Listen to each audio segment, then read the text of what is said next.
What is up, you guys? David here, and I am back to do another CD. We're going to be continuing through the CD collection. Okay, so here's how this is going to work. This is going to be my last update for my A through Z, my alphabetized CD collection. And any videos of CDs that are going to be showing off from now on is just, they're just going to be CD collection updates.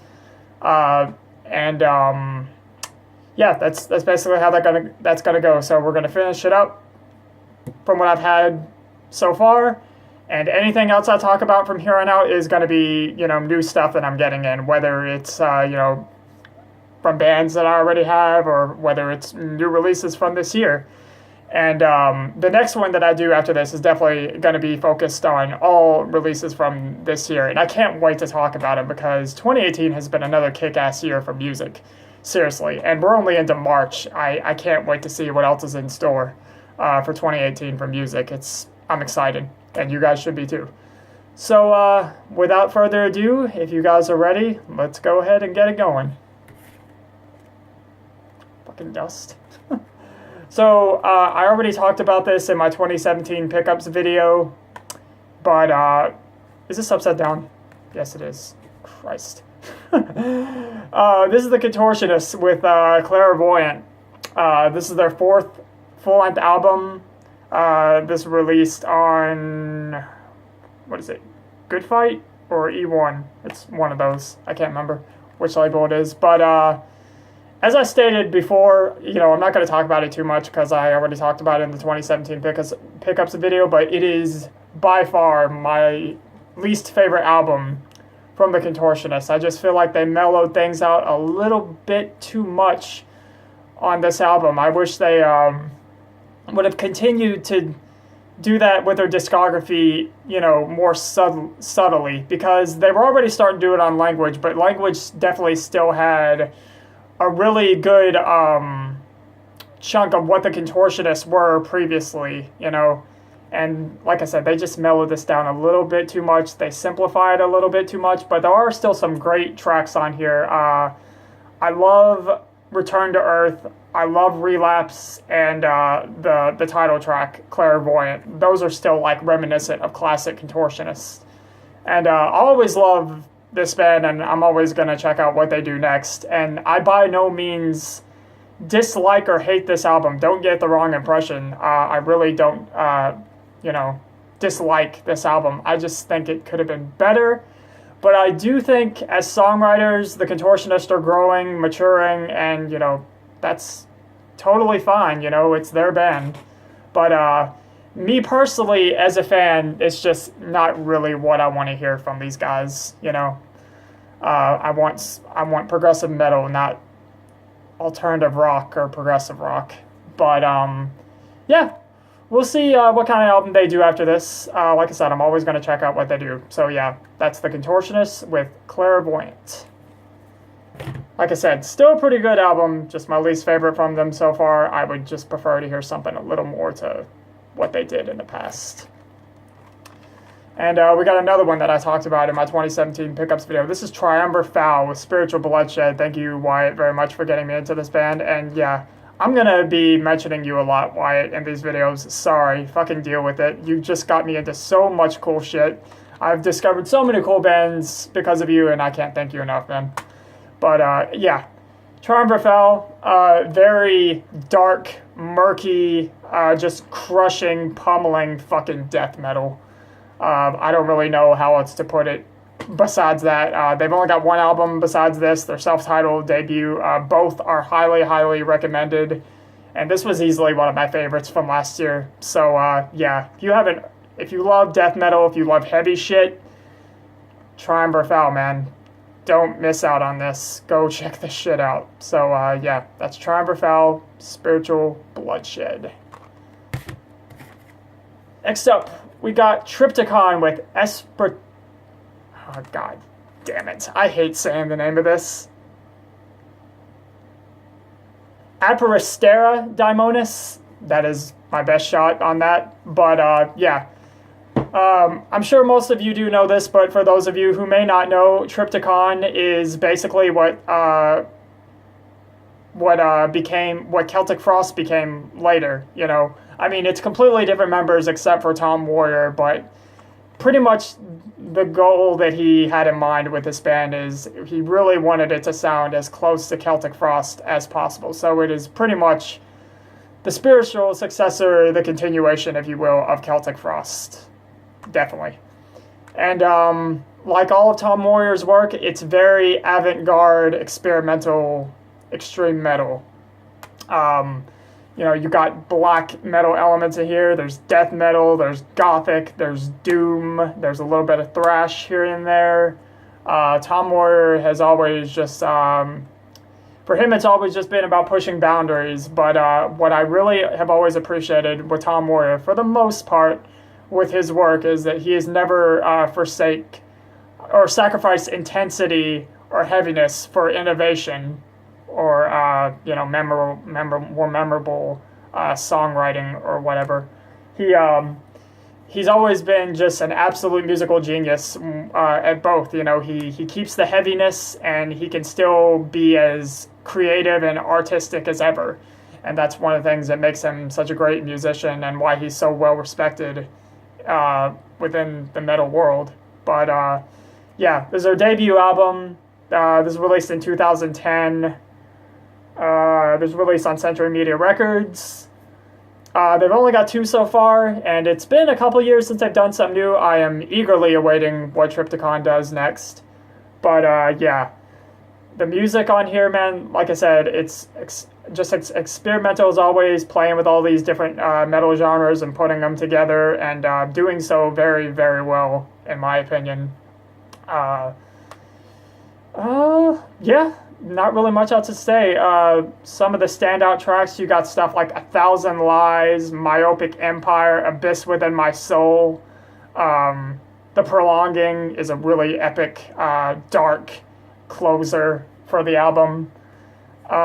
So yeah, if you haven't checked out Triptykon yet, and you're a Celtic Frost fan, do it. But I'm sure you guys know about Triptykon by now. And I want to give a very special, thank you to my buddy Troy, also known as Metal Kid, here on YouTube. Go check him out if you haven't. He's got a pretty good channel. He talks about a lot of good stuff. But thanks for selling me this CD, man. Really appreciate it. It's the first thing I've owned physically from Triptykon, so appreciate it.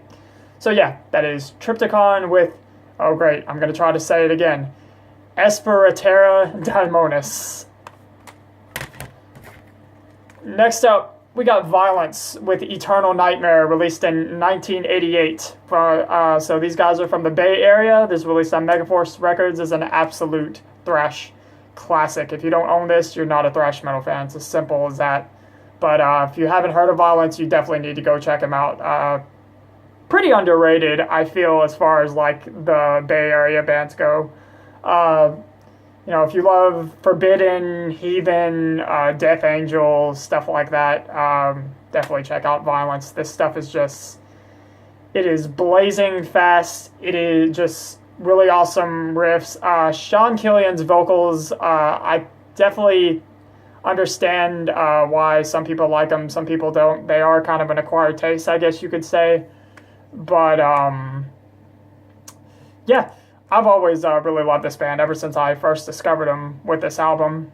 And I can't remember how exactly I found this band. I may have found them from that fucking thank you list that Merciless Death did on their debut album.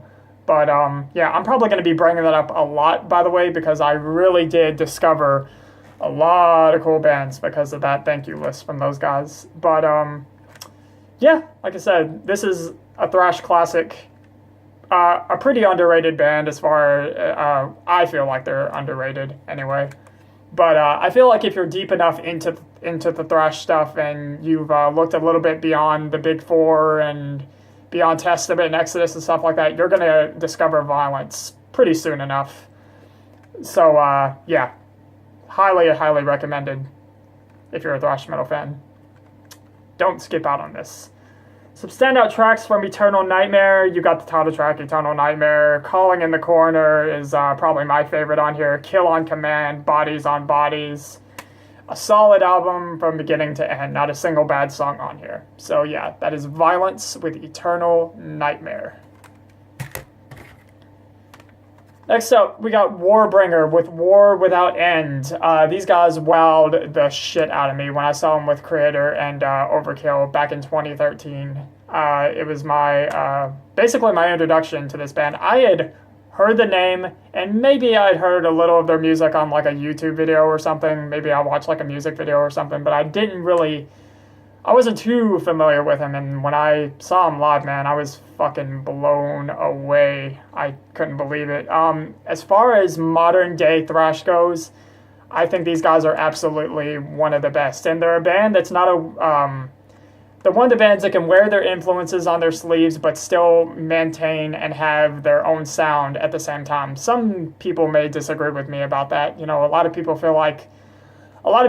like to refer this as re-thrash, just, you know, rehashing what's already been done from the 80s and, you know, all that. But I really do feel like Warbringer does have their own sound, and it continues to show with every album that they've continued to release. So, yeah, this is one of my absolute favorite, probably, it might be my favorite modern thrash band. I fucking love these guys, and I would love to go see them live again. I'll never get tired of seeing them live. Seen them live twice. They always put on a good show. No such thing as a bad show from these guys. And the frontman, John Keeble, is fucking awesome. I think he's like one of the coolest frontmen in metal today, in my opinion. But, yeah, great band. Like I said, not afraid to wear their influences on their sleeve while still maintaining or having a sound that is theirs. But this is definitely their least original of all. I mean, it is, you know, their debut, so it's their most raw, aggressive, angry, just, you know what to expect from a band that, especially a thrash band, I feel, when they put out their debut. That's just how it's, you know, how it's going to sound. But, man, their influences go from, like, you know, of course, the standard Slayer, Exodus, stuff like that, but also you can really tell they're big fans of bands like Morbid Saint and Demolition Hammer, which are very, very underrated and great bands, in my opinion. If you haven't heard of those, go check them out. But, yeah, some standout tracks from War Without End, Total War, The Crack of Doom, Combat Shock, Born of the Ruins. Born of the Ruins? Is it Born of the Ruins, I think? Features the vocalist from Hellstar, actually, which I thought was really cool, James Rivera. So, yeah. So that's Warbringer, War Without End. That's released in 2008, by the way. We got their second full-length, Waking Into Nightmares. Not really much to say. Maybe they really, they beef up the riffs a bit on this one. The production's a lot more crisp, probably. And this is released in 2009, by the way, also on Century Media. And, yeah, not really a whole much different to say besides that. Maybe they step a little closer into, like, death thrash kind of territory on some of these tracks, I feel. But, yeah. Another solid album from Warbringer. No such thing as a bad album from these guys. That's Warbringer with Waking Into Nightmares. Now we got their third full-length, released in 2011, Worlds Torn Asunder. This is probably my personal favorite album from them. I just really feel like it has it's got their best songs. Their songwriting was really at their peak here. And just, man, really just awesome hooks, riffs, I love everything about this album, man.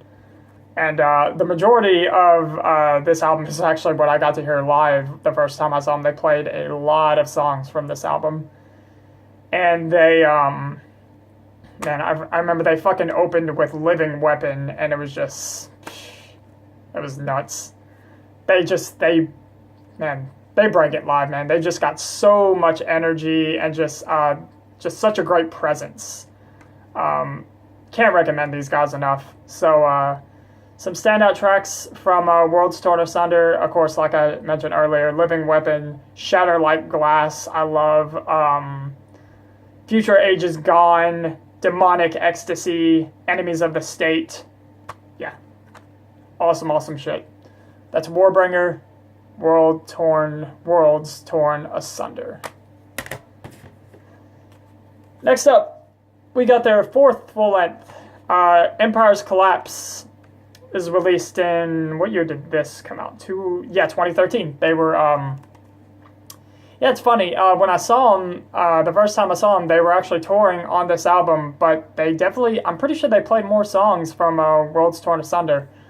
But this is probably, this might be my least favorite from them. I mean, it's still great. I just don't like it as much as the others, I guess. There's definitely more of a progressive kind of feel. And, I mean, that's not to say this is progressive metal at all. I mean, this is still thrash, but yeah, they definitely kind of have some progressive elements going on here. Even a few blackened elements, I want to say, on some of these tracks. But yeah, still a great album. Not really much else to add to it. Some standout tracks from here. You got Hunter, Seeker, Scars Remain, Dying Light, Towers of the Serpent. Yeah. Warbringer, Empire's Collapse. And we had their latest full length, Woe To The Vanquished, that came out last year. This is part of my 2017 pickups video, so I'm not going to talk about it too much. But, yeah, again, another solid album from Warbringer. They can do no wrong. Silhouettes is great. Remain Violent. Shellfire, which is probably one of the fastest songs that they've ever recorded. And When the Guns Fell Silent is a really epic, long, lengthy closer. Really dark. And it's kind of a slow burn, but it definitely speeds up and turns into a thrashing rage towards the later portion of the track. So, yeah. Warbringer. Woe To The Vanquished. And the last one we've got to talk about here is Wayne with Metal Church. So basically, after David Wayne left Metal Church, apparently him and the guitarist, Kurt Vanderhoof, they really did not, they were really at each other's throats when he was leaving the band, and they definitely did not end things on good terms. They never became friends again. So basically, this is David Wayne's kind of like fuck you to Kurt Vanderhoof and the rest of Metal Church. And as you can see, the logo is very similar to Metal Church's logo. There's a fucking moss-covered Gibson, fuck, I can't remember which Gibson guitar that is, but that appears on the debut album Metal Church, if some of you are familiar. And of course you got a fucking church on the cover, and the album is called Metal Church. So yeah, it was really David Wayne just saying fuck you to these guys. But it's his solo band, and well, I don't really understand what the whole fucking bickering and arguing was about between them. The music on here is really, really solid. By the way, David Wayne, rest in peace. Very well missed. One of the greatest metal singers, I think, of all time. Very underrated, in my opinion. But, yeah. Basically, if you like Metal Church, you're probably going to like this too. That's really all there is to say. I mean, come on. It's straight up Metal Church worship. Well, it's funny I'm saying that because, like I said, this was David Wayne's fuck you to Metal Church. But, yeah. Whatever. I'm not here to get into bad drama and everything. The music on here is really, really solid. Really just awesome heavy metal. If that's what you're looking for, you're going to like this. Some standout tracks from here. You got The Hammer Will Fall, Vlad, Burning at the Stake, Nightmare Part 2. Yeah. Cool stuff. Wayne, Metal Church. So, if you like great old school heavy metal and you're a Metal Church fan, check it out.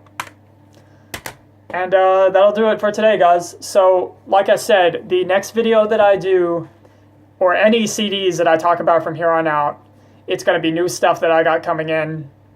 So, and the next video after this is going to be all 2018 releases, because like I said, I got a lot of good shit to talk about for you guys. And hope you're looking as forward to it as I am. Can't wait to share it with you. So, yeah, guys, that's going to do it for today. As always, thank you for subscribing, liking, commenting, you know, all that. Always appreciated. And, yeah, you guys take care. See ya.